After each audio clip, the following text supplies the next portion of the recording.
Hello mga palangga. Good afternoon to everyone. Once again, muli. Si Nanay Aling, nandito naman yung bundokera Nanay Aling. Mga palangga, time check is 5 o'clock in the afternoon mga palangga. Today's episode is i-flex ko sa inyo kung anong nangyari sa ating mga tanim na sobrang lakas ang ulan. Ngayon lang talaga tumitila yung ulan mga palangga. Sobrang lakas. Sobra talagang lakas. Ipakita ko sa inyo yung resulta ng mga anong nangyari sa mga tanim ko after sa malakas na ulan na dulot ni Inting mga palangga. Ito yung nangyari sa mga tinatanim ko na newly transplanted na mga mga palangga. Oo.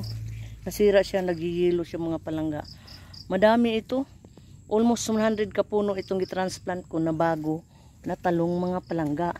Pero kasama ang palad, hindi ko alam kung ito yung makasurvive Tingnan nyo, hanggang dulo yan mga palangga Hanggang dulo yan. Kasi nagtutubig dito. Paano man di magtubig na walang tigil yung ulan? Magdamagan at saka buong araw. Diba? Sino mang makasurvive niyan mga palangga? Kung di na makasurvive yan. So, we're gonna apply the 3 R's. We're gonna remove, then replace, then still rejoice. No matter what. Madami. Kaya, ang una kong itanim dito, ang palaya. Nalusaw din.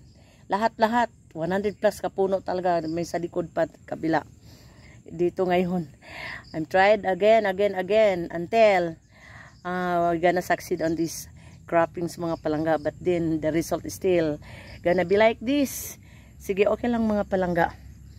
I-flex ko sa inyo yung iba pa na kong pananim. Grabe talaga mga palangga, dulot ni Inting. Sobrang lakas ang... Ito yung mga ang likod ng kubo ko mga palangga.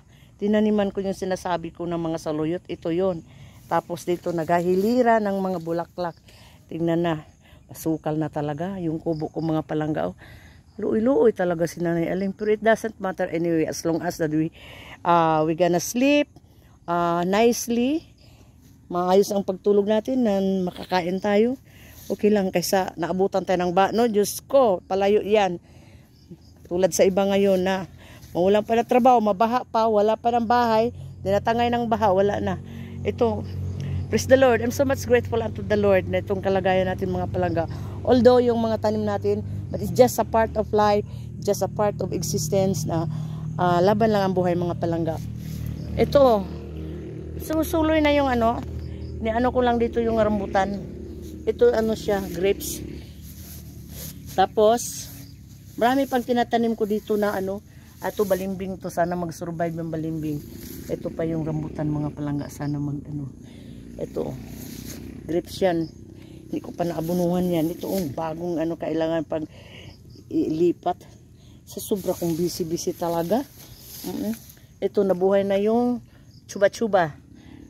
Ayan. Magsungag sila dyan. Doesn't matter anyway. Ito yan, ang dingding ko na bulok. Pero papalitan natin. Ito yung passion fruits. Hindi pa natin nalilipat. Ang tagal na nito. Sobrang busy na Nanay Aling. Grabe. Ayan, palitan natin yan. Itong ko na kamatis. Sana mag-success yan. Ito yung ipapalit ko sa dingding na nasisira. Oo. Parang matibay na. Gamitan natin ng alambre. Oh my goodness. May bunga na naman mga palangga Pero nasira talaga siya. Affected siya sa matinding lakas ng ulan. Ayan ang resulta ng aking mga nakaraan ng mga matataba ng mga ko. Pinaputol ko ng mga palangga yung dyan. Mga talong. Bahala silang musulo hindi. Pakialam ko sa kanila, di ba? Laban lang si Nanay Aling. Kaya, yan nangyari sa result ng ulan. Tingnan mo, yung putot niya, mag-success ba yan? Hindi. Tsaka meron akong dito mga palangga. Pakita ko sa inyo, pahinugin ko. Gawin na lang, ayan malaki yan. Gawin na lang siyang kasi magulang na. Hindi na pwedeng gulayon. Pahinugin para meron tayong pangtanim ulit. Ito yung resulta ng matinding malakas na ulan. Umaabot ang 2 linggo. Malakas na ulan. Sino bang makasurvive ng ganyan? Marami siyang bunga. Yes, maraming bunga, mga putot. Pero, tingnan mo Do you think that it will survive? Kasi tingnan mo yung kulay. No, hindi na. Okay lang, sige lang. Anyway, nakakain na tayo ng marami, nakaharvest na tayong marami dito eh. Oo. 'Di ba? Pero sana, hopefully, makaharvest pa tayo ng ano nitong nakatitira na ano. Kasi gumagapang pa ito sa taas oh. Sungkitin na lang natin. 'Di ba? Sungkitin natin. Ito yung pananim ko dito mga palangga. Resulta ng tag-ulan oh. Result ng ulan. Naglumba po ang mga damo mga palangga. Yung giflex ko dati na bagong tanim, ito yung sumusuloy na. Maganda naman yung suloy niya mga palangga oh. Oo. Malapit na tayo makatalbos nito. Ang dami ding damo. Hopefully makadamo tayo one of these days. Bukas ang makalaw mga palangga. Kasi binabudget natin yung oras natin. Hindi na magkaunagaga si nanay. Aling. Ito yung resulta ng tinatanim natin na palamanin natin na ano. Hopefully we gonna harvest a lot of tubers on these sweet potatoes that we gonna have planted last time. Ayan no, sumusuloy na intercropping sa lang natin sa taro dahil ang taro hindi ayos ng kanyang pagtubo at lago. Ito naman mga damo, i-remove natin, tanggalin natin damo na ito kay lagyan natin ng talbos ng kamuti. Oo. Nagsungag ang damo at ang talong. Ito ang resulta ng talong dito, mga palangga. Nag-uulan siya pero tingnan nyo, comment down below mga palangga. Anong masasabi nyo sa talong ko na for how many weeks, how many consecutive weeks na tuloy-tuloy ang ulan malakas. Ito ang talong ko, resulta mga palangga. Hopefully we can still harvest.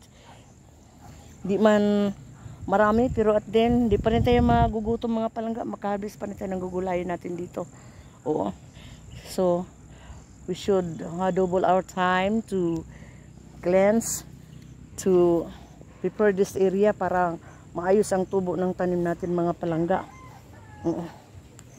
Ayan o. Ang dami ng kamuti, yung malunggay ko o.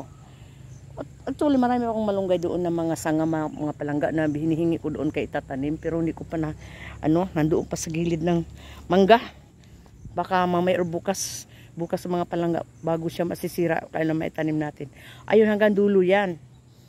Kinain ng, kasi nakawala yung baka, dito pa, papunta mga palangga, kinain yung yung kamuting kahoy, pero hindi na masyadong malaki yung damage. Ito o.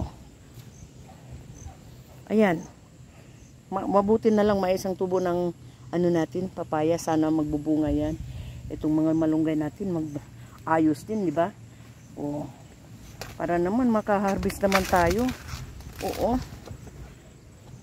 Pero laban lang. Kahit anong mangyari, laban lang. Malawak naman itong natin. No? Hindi tayo magugutom yung mga palangga. Hanggang dulo yan. Hanggang dulo yan doon. Yung tanim natin ng kamuting kahoy, sa hopefully makaputo tayo dyan, makasuman, maglaga ng kamuting kahoy. Yellow yan, yellow dilaw. Oo, sus mayroong punting sumusuloy na damo. Kaya,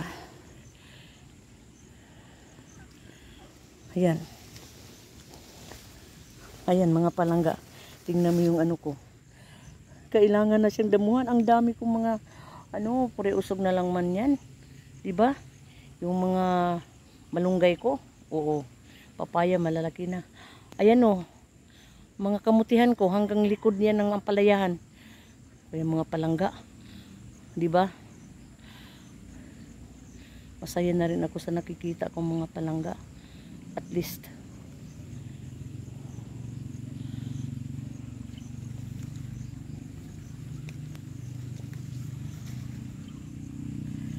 O, di ba? Oo.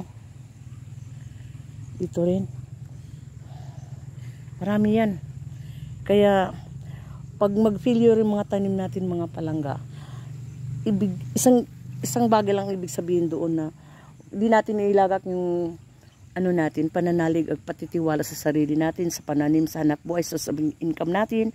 Dahil there is a tendency there there is a tendency or merong oras talaga na ma-shutdown yan. So, we gonna put our trust, ang pagtitiwala natin sa mahal na Panginoon. Kasi siya lang talaga ang source of everything. My God shall supply all our needs according to His riches and glory in heaven. According to His riches and glory to those who love Him. Na sabi sa Bible, na siyang mag-supply on time lang ang mahal na Pinoy mga palangga ko. So we don't need to worry at all. Maraming salamat. Bye-bye na.